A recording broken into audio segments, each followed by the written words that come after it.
quand tu vois un pasteur te dire ta destinée prophétique va s'accomplir, dans ta psychologie, là où se forment les idées, là où se forment les images, tu cherches, mais tu ne sais pas c'est quoi la destinée prophétique. On ne vient pas voir un prophète pour connaître sa destinée prophétique. La destinée prophétique n'est pas personnalisée. La destinée prophétique n'est pas personnalisée en fonction des personnes. La destinée prophétique est universelle pour tous les humains. Donc le pronom possessif, ma destinée prophétique, c'est une fantaisie. Sinon, on a tous la même destinée prophétique et la destinée prophétique est caractérisée par six choses. La première chose de la destinée prophétique, c'est rencontrer son Dieu. La deuxième chose, c'est avoir l'argent. La troisième chose, c'est créer la famille, avoir la famille. La quatrième chose, ce sont les loisirs. La cinquième chose, c'est quoi? Le mariage. La sixième chose, c'est quoi? La santé. Bon, donc les 6 choses, parce que c'est le chiffre de l'homme. Le chiffre de l'homme, c'est le chiffre 6. Le chiffre de la perfection, c'est le chiffre 7. C'est le chiffre du repos.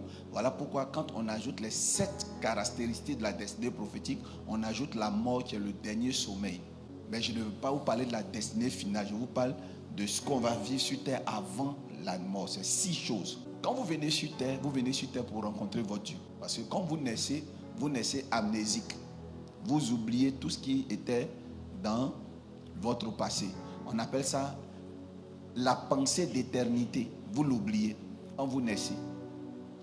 Mais aujourd'hui, ce que je peux vous dire, même par la parole de Dieu, c'est démontré. Nous sommes d'abord des êtres spirituels. Arrêtons de croire que notre monde a commencé dès que nous sommes nés. Mais pourquoi nous ne nous souvenons pas de qui nous étions avant de venir sur cette terre? Une fois, on demande à Jésus-Christ, si je meurs, si j'ai eu 5 femmes, quand j'arrive au ciel, qui sera ma femme? Si tu es une femme, que tu t'es mariée 5 fois, quand tu meurs au ciel là-bas, bon, c'est-à-dire que tu as été veuve 5 fois. Eux, ils sont là-bas, les tontons, ils sont en train d'attendre leur femme. Quand tu arrives, qui sera ton mari? Et Jésus-Christ, il va répondre, et ça va vous choquer. Je peux vous répondre? Il dit non, il n'y a plus de mariage au ciel. Que si vous arrivez au ciel, vous allez, les versions qui exploitent plus l'araméen disent, vous allez redevenir des anges. Vous voyez, le redevenir, le préfixe re est mis quand on le traduit dans le contexte. Mais dans certaines versions, on dit vous devenez. Non, vous redevenez des anges. C'est-à-dire que vous reprenez votre premier corps, votre corps céleste que vous aviez avant de venir dans ce monde. Donc, vous comprenez que quand nous naissons amnésiques et aveugles. Un bébé qui vient de naître est aveugle et il ne se souvient de rien de son passé et il ne connaît pas la langue de ce monde et il doit l'apprendre en évoluant.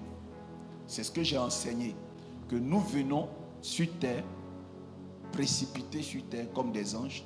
Nous passons par le ventre d'une femme, là où il y avait l'hymen. Et nous arrivons sur cette terre comment? Quand on vous fait l'échographie, la radio-l'échographie du ventre d'une femme, quand l'enfant naît, les premières semaines, il est une bulle de gaz. Les premiers jours, une bulle comme ça. C'est comme de l'eau, mais à l'intérieur, il y a de l'air. Il vient comme ça sur terre. Après, il devient un caillot de sang. Après, il y a de la graisse. Et je viens vous dire que l'homme vient dans ce monde, il commence par un œil. Oui, l'homme naît tétard. Il commence un tétard dans le ventre de sa mère, mais avec un œil. L'œil qui est sur la petite boule, là, il n'y en a pas 2, il y en a un qui est visible. Au centre de la petite boule, là, l'homme naît avec un œil et après, on ne sait pas si le seul œil disparaît pour laisser apparaître les 2 yeux ou c'est le seul œil qui se divise en 2 yeux. Voilà comment l'embryon évolue dans le ventre d'une femme. Et vous allez remarquer que quand l'enfant commence à grandir, il a une position assise. Il protège sa poitrine et il protège le visage comme Francis Ngannou. Il est connecté à notre monde par un tuyau. Le tuyau n'est pas relié à sa bouche. Mais la science nous dit que c'est par ce tuyau qu'il est nourri. Et je viens parler à un homme. Ne vous rabaissez jamais pour la nourriture qui se trouve dans la main d'autrui.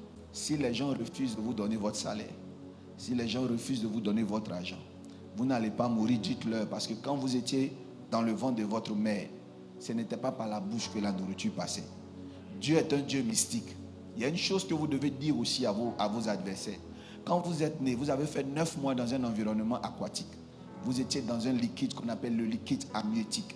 Dites à vos ennemis, allez leur dire au village que si l'eau ne vous a pas noyé pendant ces 9 mois, vous ne pouvez pas mourir aujourd'hui par tout ce qu'ils font contre vous.